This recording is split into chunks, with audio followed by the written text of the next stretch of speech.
Bienvenue sur la quatrième partie de ce tutoriel qui est dédié à vous apprendre à faire votre site internet vous-même. Alors si vous avez loupé les premiers tutoriels, je vous invite à cliquer sur le lien qui apparaît, c'est le lien de notre chaîne YouTube et vous allez pouvoir voir les trois premières parties pour que vous puissiez en fin de compte prendre le tutoriel depuis le début. Aujourd'hui, on va aborder les premières questions de design sur le site. Je vais vous expliquer comment ajouter votre logo à votre site. Je vais vous expliquer comment changer les couleurs, comment changer la couleur de fond dans certaines zones, comment changer la couleur pour les titres, comment changer la couleur pour les liens. Je vais vous montrer tout ça. Ça va être l'occasion pour moi également de vous présenter un petit peu comment est constituée une page web. Donc vous allez apprendre beaucoup de choses dans ce tutoriel. Ça va vous permettre de comprendre pas mal de choses. Et pour finir, je vais vous apprendre également à choisir votre police d'écriture. Et vous allez voir, c'est très facile. Je vous rappelle que le tutoriel que nous nous apprêtons à faire est également disponible à l'écrit en article sur le site travailleradomicile.com. Le lien est en train d'apparaître. Nous, on commence le tutoriel maintenant. Alors, nous arrivons sur notre tableau de bord, nous nous sommes connectés grâce à WP Admin que vous pouvez voir ici. C'est dans le tutoriel numéro 1 où je vous ai expliqué comment se connecter à votre WordPress. Alors maintenant, la première étape que nous allons faire, c'est que nous allons ajouter un logo à notre site. Là, j'en suis resté exactement comme la dernière fois. Si je vais voir mon site tout de suite, donc je vous rappelle que c'est ici, allez sur le site, on peut se rendre compte que pour l'instant, le logo qui est ici, en fait, c'est le logo par défaut du thème Unfold.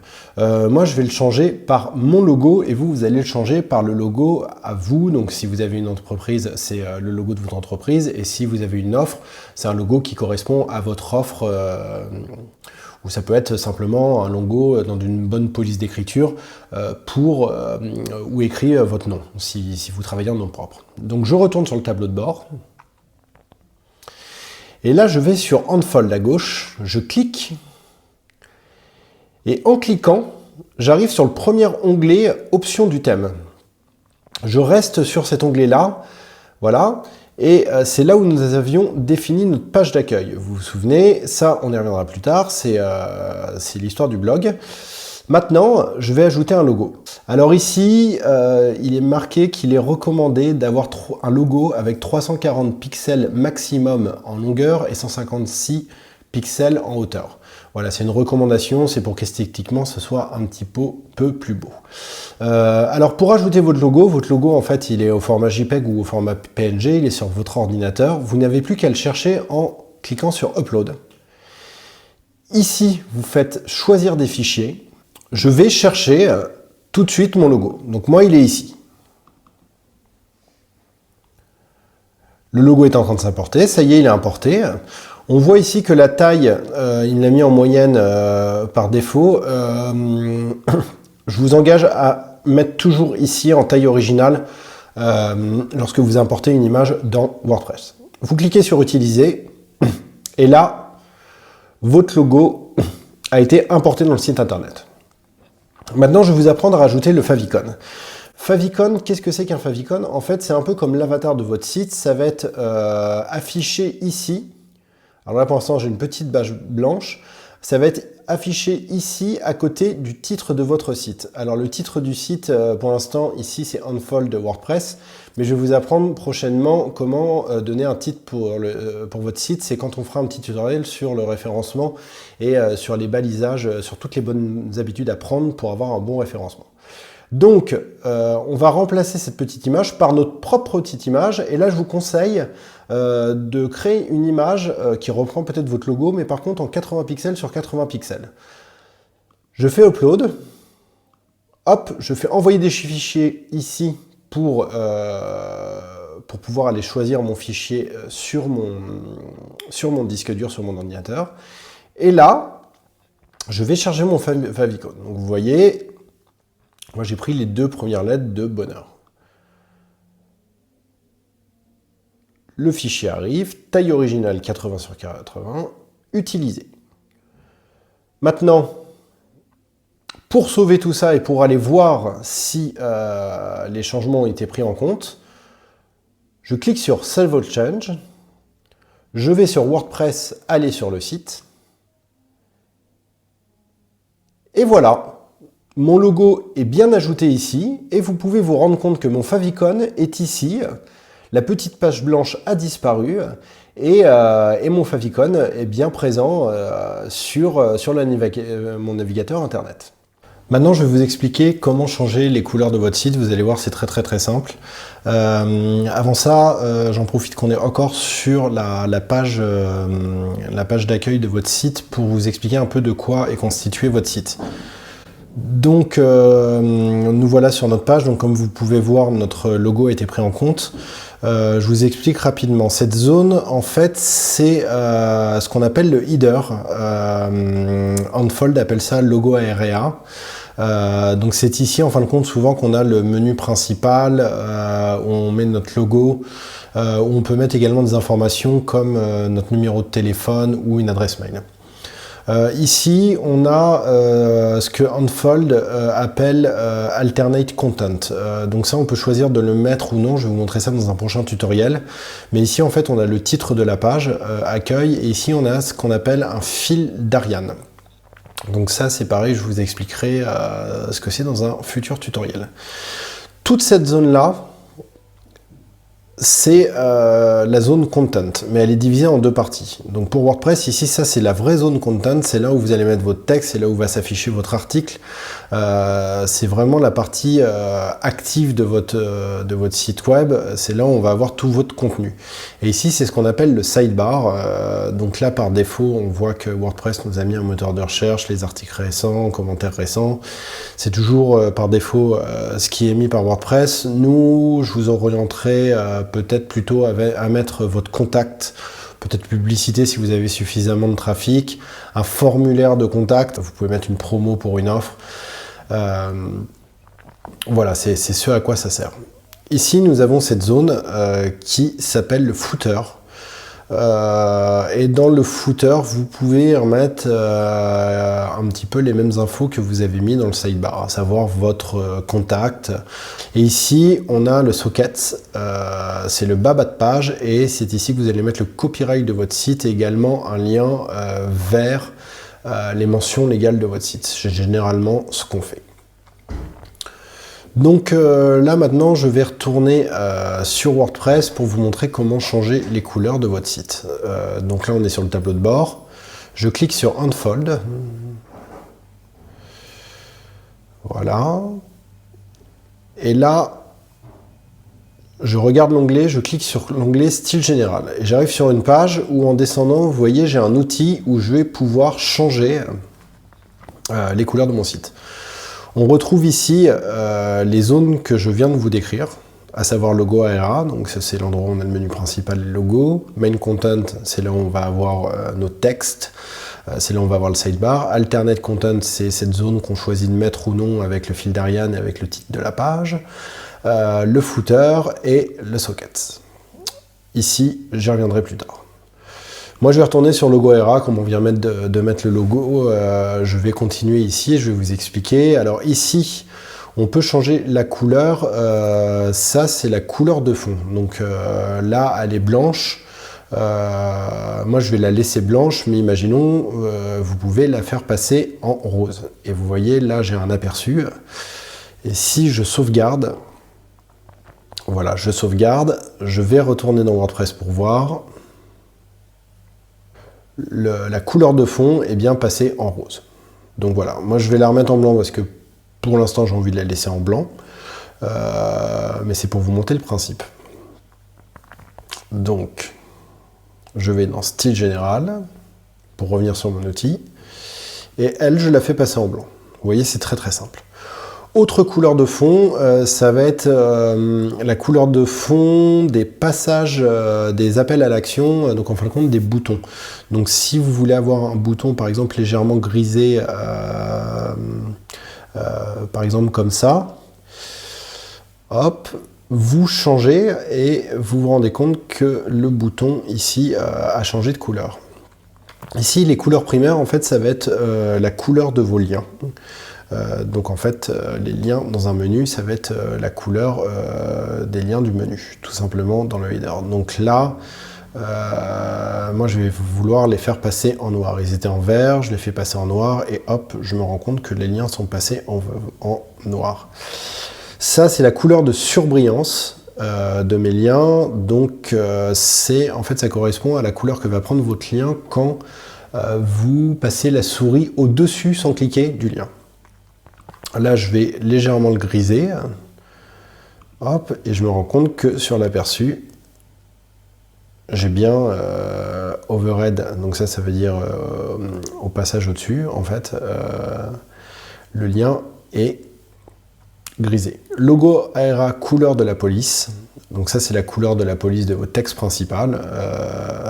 Donc là les vertes, moi je vais la faire passer également en noir, mais je vais la mettre légèrement... Non, je la laisse en noir. Logo ARA Secondary Font Color, c'est les couleurs secondaires de texte. En fait, c'est pour les textes alternatifs, vous allez les changer de couleur. Moi, je les laisse en noir également. Logo ARA Heading Color, ça, c'est la couleur de vos titres. Donc, si on a envie d'avoir un titre qui est visible, par exemple, vous pouvez le faire passer en rouge et là vous allez avoir un titre visible. Mais là, voilà, donc là on peut voir ici, mais comme nous on a mis un logo en fait, là dans le header, on a notre logo qui remplace notre titre, mais dans certains sites internet, quand il n'y a pas de logo, le logo est remplacé par le titre du site. Mais là ça va pas jouer, on le verra pas en fait. Et la couleur de bordure, c'est si vous avez choisi de mettre des bordures autour de la zone sur laquelle vous travaillez. Vous pouvez choisir la couleur ici. Donc là, j'ai fait tous les changements que je voulais. Je fais Save All Change pour vérifier pour valider mes modifications. Et maintenant, je vais voir sur le site si tout a bien été pris en compte. Hop, tout a été bien pris en compte. Je suis ravi. J'ai bien mes petites bordures. J'ai mes liens qui sont en noir. Et voilà. Bon, je vous ai montré tout ça. Vous pouvez également aller sur l'article pour lire les manipulations à faire. Ce que je vous conseille, c'est d'avoir un tout petit peu de patience, ça va venir très très vite, et d'essayer plein de choses. De vous connecter et d'essayer de changer de couleur pour tous les éléments de votre site, d'aller voir sans cesse, et au fur et à mesure où vous allez répéter les opérations, vous allez vous habituer, ça va devenir un vrai jeu d'enfant. Je pense que passer une demi-heure, 3/4 d'heure, vous allez commencer à être à l'aise. N'hésitez pas à prendre des petites notes et à revenir vers la vidéo quand vous avez des petits doutes. Maintenant, je vais vous expliquer comment changer la police d'écriture de votre site. Donc pour ça, je vous montre à partir de la page d'accueil. On est toujours sur la page d'accueil. La police d'écriture, c'est ici. En fin de compte, vous vous rendez bien compte que ici, nous avons des polices qui sont différentes. Donc je vais aller sur Meta. Par exemple, ici nous avons un titre et ici nous avons admin du site et nous avons des polices différentes. Moi, je voudrais avoir une police différente pour le titre de la police du texte qui est ici. Pour faire ça, je vais dans WordPress, tableau de bord. Je vais dans Unfold.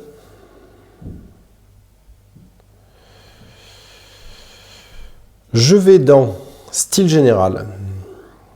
C'est le même onglet que tout à l'heure. Et là, cette fois-ci, je vais tout à droite et je vais dans Font. Et là, il me propose de changer les polices des titres. C'est ici. Donc là, je vais changer ma police de titre.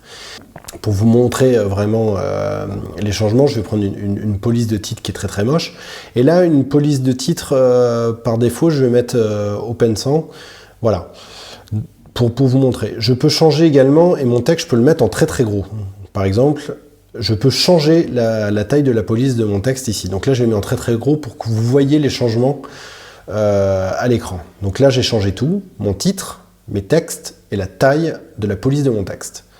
Je vais sur ma page d'accueil pour voir si les changements ont bien été pris en compte. Et oui, les changements ont bien été pris en compte. Vous voyez que la taille de la police est devenue relativement grosse.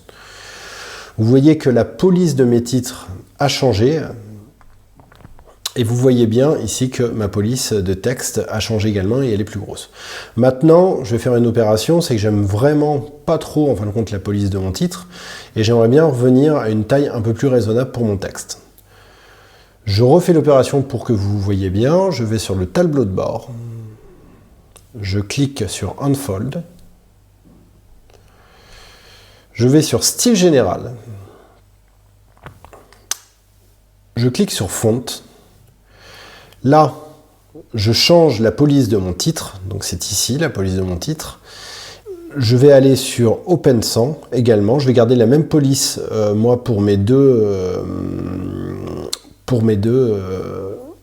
ma police d'écriture du coup pour mes textes, je vais changer et je vais mettre en Helvetica nœud pour pas avoir la même police. Et ma police de texte était un peu trop grosse, moi je vais la ramener à 15 pixels, je trouve que c'est raisonnable. J'ai fait mes changements. Je clique sur Save All Change.